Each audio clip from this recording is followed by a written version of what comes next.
S, ಕನ್ನಡದ ಮತ್ತು ತುಳುನಾಡಿನ ಯಂಗ್ಸ್ಟರ್ ನಮ್ಮ ನೆಚ್ಚಿನ ರೂಪೇಶ್ ಶೆಟ್ಟಿ ಅವರು ಒಂದು ಸಿನಿಮಾ ಮಾಡ್ತಿದ್ದಾರೆ, ಜೈ ಅಂತೇಳಿ. ಸರ್, ಮೊದಲಾಗಿ ಥ್ಯಾಂಕ್ಸ್ ಹೇಳೋಕ್ಕೆ ಇಷ್ಟಪಡ್ತೀನಿ.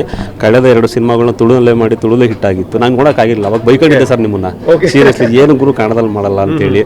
ಸೊ ಮೊದಲಾಗಿ ಥ್ಯಾಂಕ್ಸ್ ಹೇಳ್ತೀನಿ ಸರ್ ನಿಮಗೆ. ನೋಡಿ, 2 ಸಿನಿಮಾಗೆ ಬೈಕೊಂಡ್ರಿ, ಇವಾಗ ನೋಡಿ ಹೊಗಳೋ ಥರ ಸಿನಿಮಾ ಆಗಲಿ ಅಂತ ನಾನು ಆಶಿಸ್ತೀನಿ. ಆ್ಯಂಡ್ ಅಂದರೆ ಅದು ರೈಟ್ ಟೈಮ್ ಕಾಯ್ತಾ ಇದ್ದೆ. ಸುಮ್ಮನೆ ಯಾವುದೋ ಒಂದು ಸಿನಿಮಾ ಚೆನ್ನಾಗಿ ಅಲ್ಲೋಯ್ತು ಅಂತ ಅದನ್ನು ಕನ್ನಡಕ್ಕೆ ತರೋದ್ರಲ್ಲಿ ನನಗೊಂದು ಅಷ್ಟೊಂದು ಆಸೆ ಇಲ್ಲ. ಸೊ ಇದು ಬರಿಬೇಕಾದ್ರೆ ನಾವು ಅನ್ಕೋತಾ ಇದ್ವಿ, ಇದನ್ನೇನೋ ಒಂದು ಸ್ವಲ್ಪ ದೊಡ್ಡದಾಗಿ ರೀಚ್ ಮಾಡೋವಂಥ ಪ್ರಯತ್ನ ಮಾಡಬೇಕು ಅಂತ. ಇದೊಂದು ಪೊಲಿಟಿಕಲ್ ಡ್ರಾಮಾ, ಸೊ ಎಲ್ಲ ಊರಿಗೂ ಎಲ್ಲ ಕಡೆಗೂ ಸಲ್ಲೋವಂಥ ಕತೆ. ಸೊ ಹಾಗಾಗಿ ಆ ಸಿನಿಮಾನೇ ಅದು ಅದ್ರ ಪಾಡಿಗೆ ದೊಡ್ಡದಾಗ್ತಾ ಹೋಗಿದೆ ಅಂತ ಹೇಳ್ಬೋದು. ಸರ್, ಈಗ ನನಗೆ ಬಂದಿರುವಂಥ ಕಂಟೆಂಟ್ಗಳು ನೋಡಿದಾಗ ನನಗೆ ಎಲ್ಲೂ ಅನ್ನಿಸ್ಲಿಲ್ಲ ಸರ್, ಇದೆಲ್ಲೂ ಇದು ಪವರ್ ಸಿನಿಮಾ ಆಗಲ್ಲ, ಒಂದು ಒಳ್ಳೆ ಕಂಟೆಂಟ್ ಇದೆ, ಜೊತೆಗೆ ಕ್ವಾಲಿಟಿ ಇದೆ. ನಾನು ಯಾವುದೇ ಸಿನಿಮಾ ನೋಡ್ಬೇಕಾದ್ರೆ ಐಡಿಯಾನಾಗಿ ಸರ್ ಫಸ್ಟ್ ನನಗೆ ಇದು ಮೇಕಿಂಗ್ ವೈಸ್ ಕ್ವಾಲಿಟಿ ಇರಬೇಕು ನನಗೆ, ಅವಾಗ ನಾನು ಕೂತ್ಕೊತೀನಿ ಸ್ವಲ್ಪ ಹೊತ್ತು. ಸೊ ಆ ಥರ ನನಗೆ ಖುಷಿ ಕೊಟ್ಟಂಥ ಸಾಂಗ್ಸ್ ಆಗಿರ್ಬೋದು, ಈಗ ಆಗಿರುವಂಥ ಬಂದಿರುವಂಥ ಗ್ಲಿಮ್ಸ್ ಆಗಿರ್ಬೋದು. ಸೊ ಈ ಮೇಕಿಂಗು, ಯಾಕಂದ್ರೆ ನೀವೇನು ಡೈರೆಕ್ಷನ್ ಆಗಿರೋದ್ರಿಂದ ನಿಮ್ಮೊಂದಷ್ಟು ಕ್ಲಾರಿಟಿ ಇರುತ್ತೆ, ಅವರು ಹಿಂಗೆ ಮಾಡಬೇಕು ಸಿನಿಮಾ, ಹಂಗಾದ್ರೆ ಜನ ನೋಡ್ತಾರೆ. ಇವತ್ತೆಲ್ಲ ತುಂಬ ಅಪ್ಡೇಟ್ ಆಗಿದ್ದಾರೆ ಜನ. ಸೊ ಆ ವಿಚಾರದ ಎಷ್ಟು ಕ್ಲಾರಿಟಿ ಇತ್ತು ನಿಮಗೆ? ಇಲ್ಲ, ಇದಕ್ಕೆ ಈ ಸ್ಕ್ರಿಪ್ಟ್ಗೆ ನನ್ನ ಸರ್ಕಸ್ ಅನ್ನೋ ಸಿನಿಮಾ ರಿಲೀಸ್ ಆಗಿ 1 ವರ್ಷ ಬಿಟ್ಟು ನಾವು ಶೂಟಿಂಗ್ ಶುರು ಮಾಡಿರೋದು. ಈಗ ನನ್ನ ಲಾಸ್ಟ್ ಸಿನಿಮಾ ತುಳು ಸಿನಿಮಾ ಬಂದು 2.5 ವರ್ಷ ಆಯಿತು, ಸಿನಿಮಾನೇ ಬಂದಿಲ್ಲ. ಈ ಸಿನಿಮಾಗೆ ಆಲ್ಮೋಸ್ಟ್ ನಾನು 2.5 ವರ್ಷ ಕೊಟ್ಟಿದ್ದೀನಿ ಅಂತಂದರೆ ಅದರಲ್ಲಿ 1 ವರ್ಷ ನಾವು ಬರೆಯೋದಕ್ಕೆ ಅಥವಾ ಅದನ್ನು ಶಾರ್ಪನ್ ಮಾಡೋದಕ್ಕೆ, ಇನ್ನೂ ಚೆನ್ನಾಗಿ ಏನು ಆ್ಯಡಪ್ ಮಾಡ್ಬೋದು ಅಂತ ಆ ಪ್ರೀ ಪ್ರೊಡಕ್ಷನ್ ಪ್ರಾಸೆಸ್ಗೆ ತುಂಬ ಟೈಮ್ ಕೊಟ್ಟಿದ್ದೀವಿ. ಸೊ ಹಾಗಾಗಿ ನನಗೆ ಅದನ್ನು ಅಂದ್ಕೊಂಡಂಗೆ ಶೂಟ್ ಮಾಡೋದಕ್ಕೆ, ಇವಾಗ ಸುನಿಲ್ ಶೆಟ್ಟಿ ಅವರು ಬಂದಾಗಲೂ ಪ್ಲ್ಯಾನ್ಡಾಗಿ ಮಾಡೋದಕ್ಕೆ ತುಂಬ ಹೆಲ್ಪ್ ಆಯಿತು. ನಮ್ಮ ಪ್ರೀ ಪ್ರೊಡಕ್ಷನ್ಗೆ ತುಂಬ ಟೈಮ್ ಕೊಟ್ಟಿದ್ವಿ. ಸೊ ಹಾಗಾಗಿ ನಮ್ಮ ಏನು ರೈಟಿಂಗ್ ಟೀಮ್ ಇದೆ, ಸೊ ನಾವು ಅದಕ್ಕೆ ತುಂಬ ಇಂಪಾರ್ಟೆನ್ಸ್ ಕೊಡ್ತೀವಿ. ರೈಟಿಂಗ್ ಪೇಪರಲ್ಲಿ ನಾವು ಕಾನ್ಫಿಡೆಂಟಾಗಿ ಓಕೆ ಅಂತ ಅಂದಮೇಲೆ ಅಷ್ಟೇ ನಾವು ಶೂಟಿಂಗ್ ಹೋಗೋವಂಥದ್ದು. ಸೊ ನಿಮ್ಗದು ಕಂಡಿದೆ ಅಂತಂದರೆ ತುಂಬ ಖುಷಿ ಇದೆ. ನನ್ನ ಪ್ರಶ್ನೆ ಏನಂದರೆ ಸರ್, ಸುನೀಲ್ ಶೆಟ್ಟಿ ಸರ್ ಯಾಕೆ ನಮ್ಮ ಕನ್ನಡದಲ್ಲಿ ಇದ್ದರು, ಆ ಒಂದು ಪಾತ್ರವನ್ನು ತೂಗಿಸುವಂಥ ನಟರಿದ್ದರು, ನಿಮಗೆ ಯಾಕೆ ಅದು ಆತ್ಮೀಯರಿದ್ರೆ ಅಥವಾ ಅದಕ್ಕೆ ಅಲ್ಲಿಂದ ಕರ್ಕೊಂಬರ್ಬೇಕು ಅನ್ನೋದು, ಅದು ತಪ್ಪೇನಿಲ್ಲ, ಯಾಕೆ ಅನ್ನೋದಷ್ಟೇ. ಒಂದೇನು ಅಂದರೆ ನೋಡಿ, ನಮ್ಮ ತುಳುನಾಡಿನವ್ರಿಗೆ ಅಥವಾ ಮಂಗಳೂರು, ಉಡುಪಿ ಅಂತ ತೆಗೆದುಕೊಂಡಾಗ ತುಳು ಭಾಷೆ ಮಾತಾಡೋರಿಗೆ ನಮ್ಮ ತಲೆಗೆ ಬರುವಂತ ಅಂದರೆ ಒಂದು ಎಕ್ಸಾಂಪಲ್ ಅಂತ ಬಂದಾಗ ಸುನಿಲ್ ಶೆಟ್ಟಿ ಅವರು ನಮ್ಮ ಊರವರು ಹಂಗೆ ಆಗಿದ್ದಾರೆ ಅಂತ ಅದು ಇದ್ದೇ ಇರುತ್ತೆ ಯಾವಾಗಲೂ. ಆ್ಯಂಡ್ ಸುನಿಲ್ ಶೆಟ್ಟಿ ಅವರು ಒಂದು ತುಳು ಸಿನಿಮಾದಲ್ಲಿ ಆ್ಯಕ್ಟ್ ಮಾಡಬೇಕು ಅನ್ನೋಂಥದ್ದು ಪ್ರತಿಯೊಬ್ಬ ತುಳು ಮೇಕರ್ದು ಒಂದು ಕನಸು ಅಂತ ಹೇಳ್ಬೋದು. ಇನ್ನೊಂದೇನು ಅಂತಂದರೆ ಅವ್ರನ್ನ ಅಂದರೆ ಅವ್ರಿಗೆ ಒಂದು ಭಾಷೆಯ ಮೇಲೆ ಪ್ರೀತಿ ಇತ್ತು, ಅದು ನನಗೆ ಹೆಲ್ಪ್ ಆಯಿತು ಅವ್ರನ್ನ ಕರ್ಕೊಂಬರೋದಕ್ಕೆ. ಇಲ್ಲಾಂತಂದರೆ ಅಷ್ಟು ಈಸಿ ಇಲ್ಲ, ಅಂಥ ದೊಡ್ಡ ಸೂಪರ್ ಸ್ಟಾರು, ಆ ಲೆವೆಲಿನ ಸೂಪರ್ ಸ್ಟಾರ್ನ ಅಷ್ಟು ಈಸಿಯಾಗಿ ಕರ್ಕೊಂಬರೋಕ್ಕಾಗಲ್ಲ.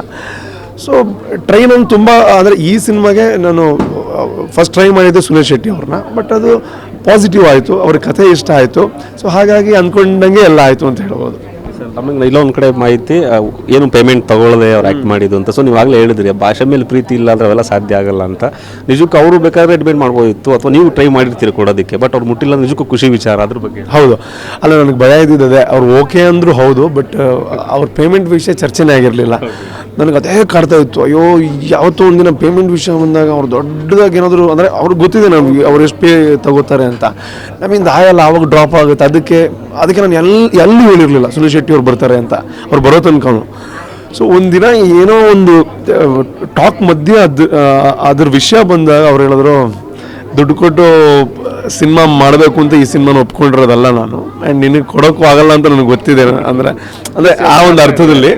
ಸೊ ನಾನು ಏನು ದುಡ್ಡು ತಗೊಳ್ಳಲ್ಲ, ಇದು ಭಾಷೆಯ ಮೇಲೆ ಪ್ರೀತಿ ಇರೋದಕ್ಕೆ ನಾನು ಮಾಡ್ತಾ ಇರೋವಂಥ ಸಿನಿಮಾ, ನಿನ್ಗೇನು ಪ್ಲ್ಯಾನ್ ಇದೆ ಮಾಡ್ಕೊ ಅಂತ. ಸೊ ಅವತ್ತು ನಾನು ಫುಲ್ ರಿಲ್ಯಾಕ್ಸ್ ಆದೆ. ಅದು ತುಂಬ ದೊಡ್ಡ ವಿಷಯ ಅದು, ಬಿಕಾಸ್ ಅಂಥ ಒಂದು ಸೂಪರ್ ಸ್ಟಾರ್ ಅಷ್ಟು ಬ್ಯುಸಿ ಇರಬೇಕಾದ್ರೆ ನನಗೆ 5 ದಿನ ಡೇಟ್ ಕೊಟ್ಟಿದ್ದಾರೆ, ಅದು ಕೂಡ ಫ್ರೀ ಆಗಿ ಅಂತಂದರೆ ಅದು ಅವ್ರ ಭಾಷೆ ಮೇಲಿರುವಂಥ ಪ್ರೀತಿ. ಅದಕ್ಕೆ ಅವರು ಅಷ್ಟು ದೊಡ್ಡ ಸ್ಥಾನದಲ್ಲಿದ್ದಾರೆ, ಆ ರೀತಿಯ ಜೆಂಟಲ್ಮ್ಯಾನ್ ಆಗಿದ್ದಾರೆ. ಆ್ಯಂಡ್ ದುಡ್ಡು ತಗೊಂಡಿಲ್ಲ ಅಂತ ಕೆಲಸದಲ್ಲಿ ಎಲ್ಲೂ ಆ ವಿಷಯ ಇಲ್ಲ. ಏನಕ್ಕೆ ಅಂತಂದರೆ ಅವರು ಯಾವ ರೀತಿ ಹಿಂದಿ ಸಿನಿಮಾ ಮಾಡ್ತಾಯಿದ್ರು ಅದೇ ಕಮಿಟ್ಮೆಂಟ್ನ ಇಲ್ಲಿ ಕೊಟ್ಟಿದ್ರು. ಸೊ ಅದಕ್ಕೆ ನಾನು ಅವ್ರ fan as A super star ಆಗಿದ್ದೆ, ಆ್ಯಂಡ್ ಅವ್ರ ವ್ಯಕ್ತಿತ್ವಕ್ಕೆ ಈಗ ಫ್ಯಾನ್ ಆಗಿದ್ದೀನಿ. ಸರ್, ಡೈಲಾಗ್ ಒಂದು ಬರುತ್ತೆ, ಅದಾದ ತಕ್ಷಣ ಸರ್ದು ಎಂಟ್ರಿ ಆಗುತ್ತೆ, ಅದು ಹೆಲಿಕಾಪ್ಟರ್ ಸೂಪರ್ ಆಗಿದೆ. ಸೊ ಈ ಸಿನಿಮಾದಲ್ಲಿ ಅವರೇ ನಿಮಗೆ ಬ್ಯಾಕ್ ಬೋನ್ ಆಗ್ತಾರಾ, ವಿಲನ್ ಆಗ್ತಾರಾ, ಏನು ಸಿನಿಮಾದಲ್ಲಿ ಯಾವ ರೀತಿ ಇರ್ತಾರೆ? ಅದೇ ಹೇಳಿದ್ರೆ ಮತ್ತೆ ಮಜಾ ಇರಲ್ಲ, ಇಷ್ಟೇನಾ ಅಂತ ಹೇಳ್ಬಿಡ್ತಾರೆ. ಇಲ್ಲ, ಅದರಲ್ಲೊಂದು ಒಂದು ಟ್ವಿಸ್ಟ್ ಇದೆ. ಸೊ ಅವ್ರು ಸುಮ್ಮನೆನೂ ಬರಲ್ಲ, ಇವಾಗ ಒಂದು ಕ್ಯಾಮಿಯೋ ಥರ ಬರ್ತಿಲ್ಲ, ಅವರೊಂದು 17ರಿಂದ 18 ನಿಮಿಷ ಸಿನಿಮಾದಲ್ಲಿ ಇರ್ತಾರೆ. ಆ್ಯಂಡ್ ಎಂಡಲ್ಲಿ ಕನ್ಫ್ಯೂಷನ್ ಕ್ರಿಯೇಟ್ ಆದಾಗ ಅದಕ್ಕೆ ಕನ್ಕ್ಲೂಷನ್ ಕೊಡೋದೇ ಸುನಿಲ್ ಶೆಟ್ಟಿ ಅವರು. ಸೊ ಹಾಗಾಗಿ ಅವ್ರ ಪಾರ್ಟ್ ಡೆಫಿನೆಟ್ಲಿ ಮಜಾ ಕೊಡುತ್ತೆ ಅವ್ರು ಎಲ್ರಿಗೂ. ಸರ್, ಪ್ರಮೋಷನ್ ವಿಚಾರ ಬಂದಾಗ ರೂಪೇಶ್ ಶೆಟ್ಟಿ ಅವರು ತುಂಬ ತುಂಬ ಅಗ್ರೆಸಿವ್ ಆಗಿ ಹೋಗ್ಬಿಡ್ತಿದ್ದಾರೆ. ನೋಡಿ ಇವತ್ತೇನೋ ಕಾರ್ಯಕ್ರಮ, ಇವಲ್ಲೇನೋ ಕರೆಸ್ತಾರೆ, ಮತ್ತು ಈ ಹಿಂದಿನ ಕಾರ್ಯಕ್ರಮ ಅದೇ ಥರ ಇತ್ತು. ಪ್ರಮೋಷನ್ ತುಂಬ ಸೀರಿಯಸ್ ತಗೊಂಡಿದ್ದಾರೆ ಅಂತ ನಮಗಂತೂ ಗೊತ್ತಾಗ್ತಿದೆ. ಇಲ್ಲ ಸರ್, ಏನು ಅಂತಂದರೆ ನಾನು ತುಂಬ ಅಂದರೆ ಇನ್ನೂ ಬೆಳೆಯುವಂಥ ಕಲಾವಿದ, ಸಣ್ಣ ಕಲಾವಿದ ಆ್ಯಂಡ್ ಯುವ ಕಲಾವಿದ.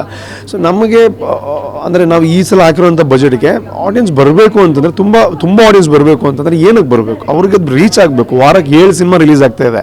ಸೊ ನಮ್ಮದು ಅದೇ ಥರ ಸಿನಿಮಾ, ಅವ್ರಿಗೆ ನೋಡೋರಿಗೆ ಆ 7ರಲ್ಲಿ ನಮ್ಮ ಸಿನಿಮಾ ಒಂದು, ಇಲ್ಲ ಆ 7ರಲ್ಲಿ ನಮ್ಮ ಸಿನಿಮಾನೇ ಅವರು ನವಂಬರ್ 14ಕ್ಕೆ ನೋಡಬೇಕು ಅಂತಂದರೆ ಏನೋ ವಿಶೇಷವಾಗಿ ಕಾಣಬೇಕು ನಾವು. ಸೊ ಆ ಕಾನ್ಫಿಡೆನ್ಸ್ ನಾವು ತೋರಿಸ್ಬೇಕು. ಪ್ರಮೋಷನ್ ನಾವು ಮಾಡ್ತಾ ಇದ್ದೀವಿ ಅಂತಂದರೆ ಆ ಕಾನ್ಫಿಡೆನ್ಸ್ ನಮಗಿದೆ ಅಂತ.